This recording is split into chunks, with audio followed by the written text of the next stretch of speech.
Hi, my friends. Today I want to present you a new story. Enjoy watching it.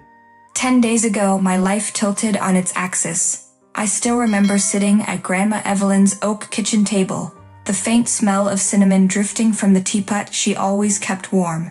She reached into her purse, her hand steady despite her 70 years, and slid an envelope across to me. "Open it," she urged, her eyes gleaming. My fingers trembled as I unfolded the check. The numbers blurred at first, too large to comprehend. $440,000. "Grandma," I gasped, my voice breaking. This can't be real.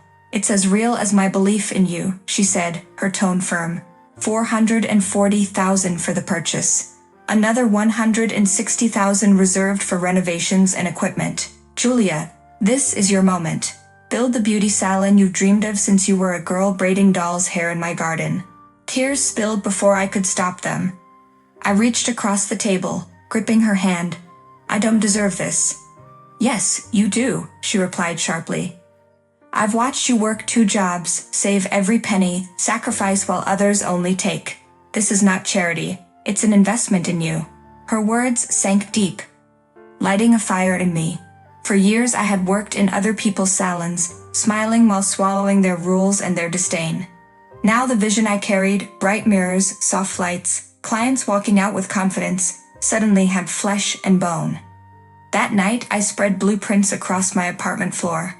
I'd already scouted a property downtown, a corner space with tall windows and good foot traffic. The $440,000 would secure it. The additional $160,000 would transform it into something dazzling. I could almost hear the hum of dryers, the laughter of women finding themselves again in the mirror. But beneath the joy, a shadow stirred. When I told my father Vincent about Grandma's gift, his reaction was strangely muted. He nodded, muttered something about responsibility, and changed the subject. My brother Tommy, on the other hand, whistled low, his grin too wide.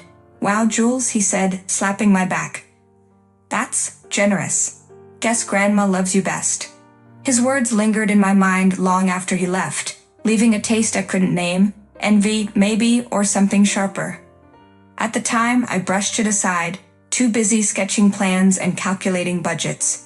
But if I had listened to my instincts, perhaps I would have noticed the cracks forming. I should have realized that sudden fortune doesn't only reveal your dreams, it reveals the people who would do anything to take them away. Grandma's 70th birthday should have been filled with nothing but laughter, clinking glasses, and the smell of her favorite vanilla cake.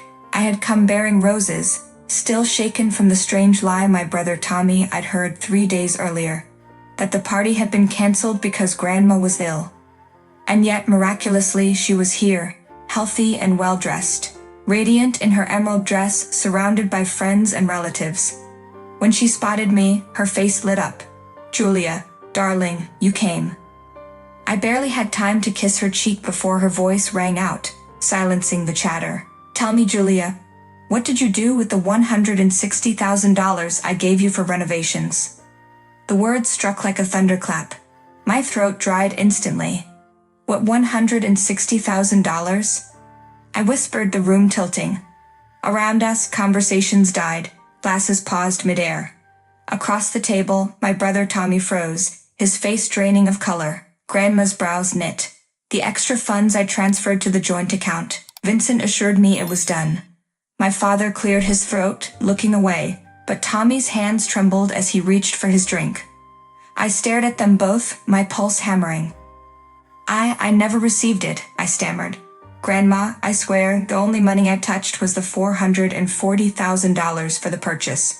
I've been planning everything carefully, but $160,000? No, I didn't see it." A murmur swept the room. Guests exchanged uneasy glances. Grandma's eyes narrowed, sharp as glass. "Then where is it?" she demanded. Tommy coughed, his voice cracking. Maybe it's a mistake, Grandma.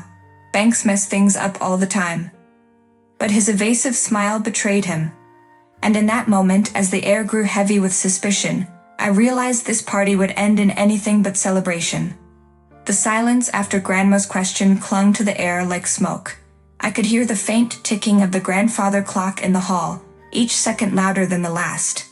My eyes darted between Tommy and Father, both of them squirming under the weight of the crowd's gaze. Finally, Grandma's voice cut through. "Vincent, explain yourself."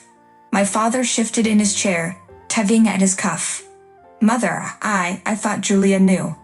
I told Tommy to handle the transfer." "Handle the transfer?" I snapped, my chest burning. "That money was meant for my salon, Dad. How could I not know?" Tommy's jaw tightened, his carefully rehearsed grin faltering. "Relax, Jules. It's not like it's gone forever.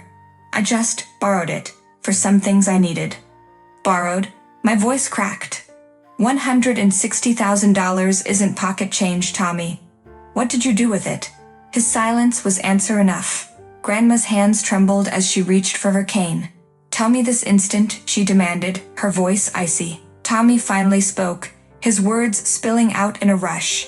"A car, a trip, a few things for Dad. Nothing major. We thought we could replace it before you noticed." Gasps rippled through the guests. Grandma's eyes blazed, tears welling at the corners. "You lied to me," she whispered. "You lied to Julia. You lied to everyone."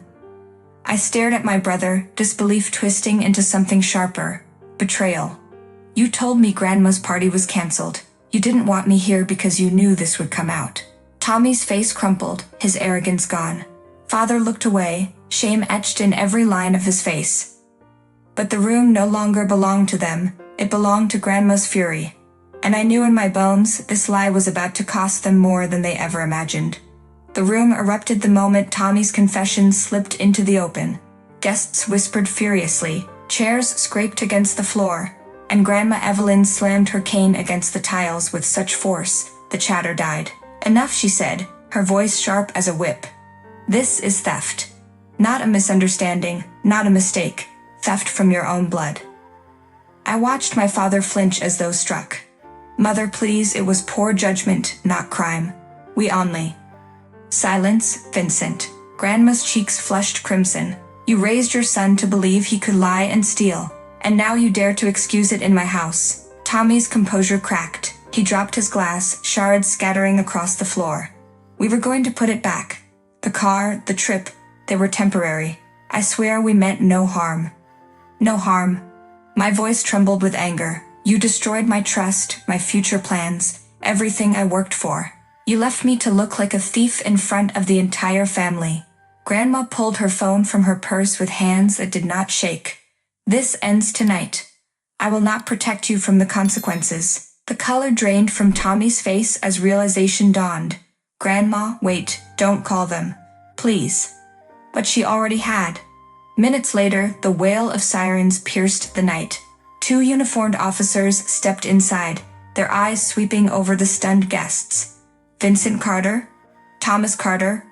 One officer asked. "You're both under arrest for felony theft." Gasps echoed as handcuffs clicked shut. My father bowed his head, refusing to meet my gaze. Tommy's eyes searched mine, wide with a child's desperation, but I had no forgiveness left to give.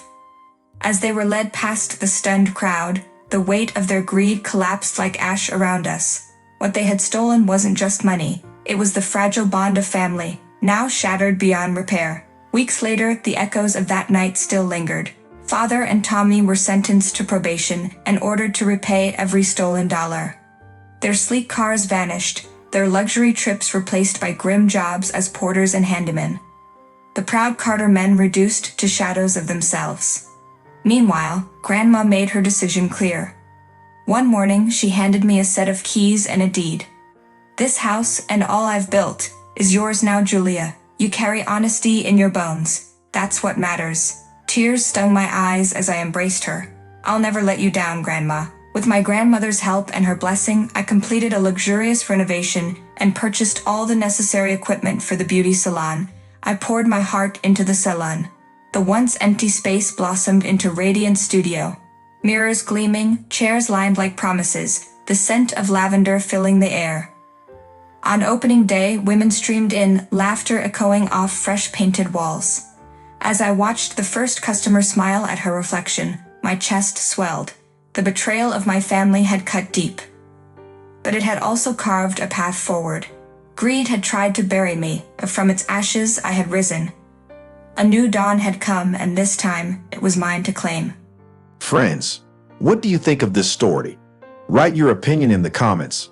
Would you like more stories? Don't forget to subscribe and hit the bell button so you don't miss any videos. See you tomorrow.